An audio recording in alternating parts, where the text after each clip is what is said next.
Halo Sobat Gen, Assalamualaikum warahmatullahi wabarakatuh. Di video kali ini kita akan membahas kunci jawaban biologi kelas 11 bab 1 pada tugas uji pemahaman pada halaman 27-28 di buku Biologi Kurikulum Merdeka pegangan kalian. Jadi kita bahas bersama mengenai soal atau perintah yang ada di tugas kali ini Gen. Tapi sebelum lanjut jangan lupa untuk subscribe ya Gen, agar Gen Sukses Media lebih semangat lagi nemenin kalian nugasnya. Jika sudah, klik kita lanjut. Masuk ke soal pertama berikut ini kan. Perhatikan soal yang ada ini. Perhatikan gambar organel berikut. Ciri-ciri, keberadaan, dan fungsi organel tersebut adalah titik-titik. Bagian, jika gambar yang ditunjuk adalah gambar mitokondria, maka kita perlu mengevaluasi ciri-ciri, keberadaan, dan fungsi dari organel mitokondria berdasarkan opsi yang diberikan. Mitokondria yaitu ribosom ada di dalam mitokondria. Kemudian DNA, mitokondria memiliki DNA sendiri yang terpisah dari DNA nukleus. Kemudian berkaitan dengan klorofil, mitokondria tidak memiliki klorofil. Berkaitan dengan membran, mitokondria memiliki dua lapisan membran, yaitu dalam hal ini disebut sebagai membran ganda. Adapun keberadaan, mitokondria ada di sel tumbuhan dan juga sel hewan. Berkaitan dengan fungsi, mitokondria berfungsi untuk menghasilkan energi dalam bentuk ATP melalui proses respirasi seluler. Nah, berdasarkan pembahasan ini dan juga berdasarkan penilaian tersebut, jawaban yang bisa kita pilih adalah opsi E, yaitu untuk ribosom ada, DNA ada, klorofil tidak ada, membran ganda, sel tumbuhan ada, sel hewan ada, dan fungsinya adalah menghasilkan ATP. Kita masuk ke soal kedua berikut Gen. Perhatikan soal yang ada ini. Kalian bisa terlebih dahulu perhatikan gambar berikut.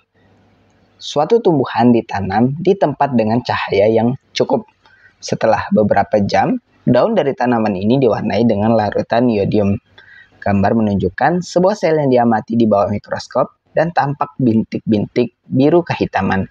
Bagian yang akan berwarna biru kehitaman ditunjukkan oleh nomor titik-titik. Bagian larutan iodium digunakan untuk menguji keberadaan pati atau amilum dalam sel tumbuhan. Pati akan bereaksi dengan iodium menghasilkan warna biru kehitaman. Ketika daun tanaman diwarnai dengan larutan iodium dan diamati di bawah mikroskop, bintik-bintik biru kehitaman menunjukkan adanya pati.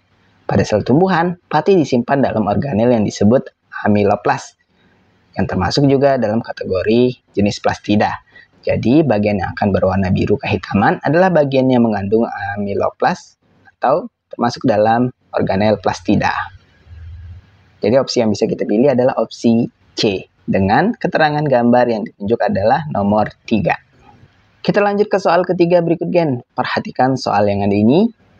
Seorang peneliti menguji jumlah kandungan senyawa organik dalam sel-sel dari beberapa jenis organisme. Jenis organisme yang mengandung sedikit zat, baik karbohidrat maupun protein dibanding organisme lainnya adalah titik-titik. Baik Gen, untuk menjawab pertanyaan ini, kita perlu memahami kandungan senyawa organik berupa karbohidrat dan protein dalam berbagai jenis organisme. Untuk mentimun dan bayam, keduanya adalah sayuran. Mentimun mengandung banyak air dan sedikit karbohidrat serta protein.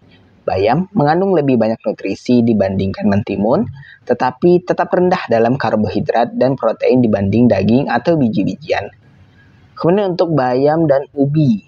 Bayam adalah sayuran dengan kandungan karbohidrat dan protein yang lebih tinggi dibandingkan mentimun. Ubi mengandung lebih banyak karbohidrat dibandingkan bayam. Kemudian ayam dan mentimun. Ayam kita tahu adalah sumber protein yang tinggi, sedangkan mentimun mengandung sedikit karbohidrat dan protein.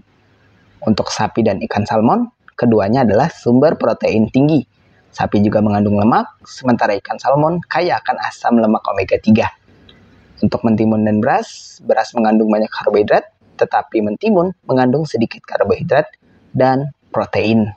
Jadi, organisme yang mengandung sedikit zat organik, baik karbohidrat maupun protein dibandingkan organisme lainnya adalah mentimun dan bayam. Jadi opsi yang bisa kita pilih adalah opsi A, yaitu mentimun dan bayam. Kemudian kita masuk ke soal keempat berikut Gen. Perhatikan soal ini terlebih dahulu.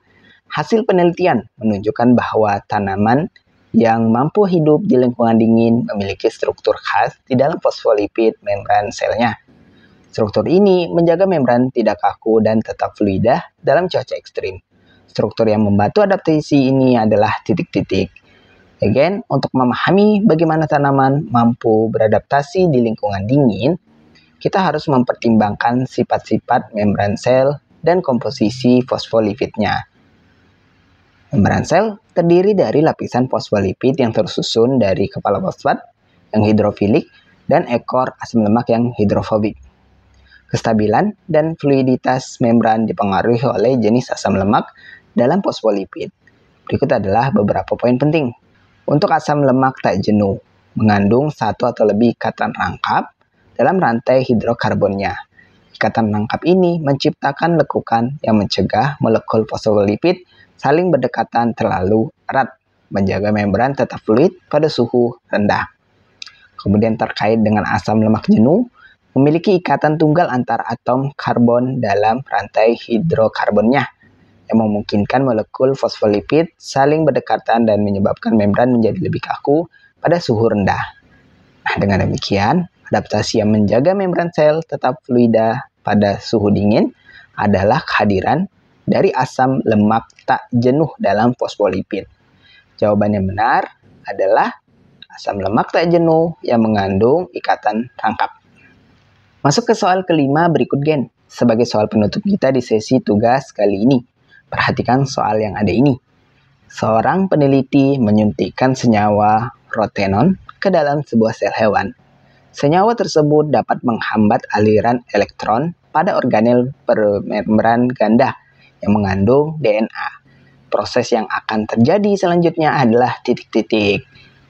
Bagian perlu diketahui bahwa rotenon adalah senyawa yang dikenal sebagai inhibitor kompleks 1 dalam rantai transport elektron di mitokondria. Dengan menyuntikkan rotenon ke dalam sel hewan, aliran elektron di mitokondria akan terhambat, yang secara langsung tentu mempengaruhi produksi ATP. Mitokondria, kita tahu adalah organel bermembran ganda yang mengandung DNA dan berfungsi dalam produksi energi melalui proses respirasi seluler. Dengan menghambat aliran elektron di rantai transport elektron, maka proses fosforilasi oksidatif tentu terganggu, yang mengakibatkan ujung-ujungnya adalah penurunan produksi energi atau ATP. Jadi proses yang akan terjadi selanjutnya tentunya adalah menurunnya produksi energi. Nah, itulah tadi pembahasan sekilas kita untuk kunci jawaban biologi kelas 11 bab 1 pada sesi tugas uji pemahaman pada halaman 27-28 di buku pegangan biologi kurikulum Merdeka. Terima kasih karena telah menonton video ini sampai habis, gen. Jika dirasa video kali ini bermanfaat, jangan lupa untuk like dan subscribe ya, gen. Akhir kata terima kasih dan wassalamualaikum warahmatullahi wabarakatuh.